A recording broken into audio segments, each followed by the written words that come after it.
আগের বার মাকে একটা গাড়ি করে বাড়িতে নিয়ে আসা হয়েছিল, অ্যান্ড সেই গাড়িতে আমরা সব বাচ্চা কাচ্চারা চড়ে গিয়েছিলাম।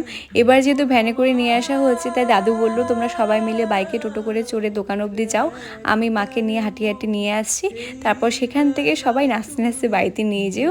তাই আমরা সেটাই করলাম, দোকান অবধি এসে দাঁড়িয়েছিলাম, ঠাকুর আসলো, তারপর ঠাকুরকে নাচতে নাচতে বাড়িতে নিয়ে আসলাম। আর যাই হোক, আমাদের বাড়ির ছোট থেকে বড় সবাই আমরা নাচতে কিন্তু বড্ড ভালোবাসি।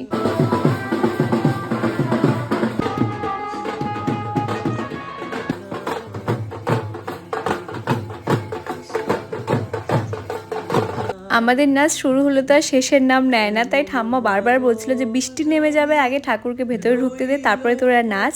আর দেখো এতক্ষণে আমাদের অনেক রিলেটিভসরাই চলে এসেছে, কিন্তু আমাদের নাচ না না এখনো শেষ হয়নি।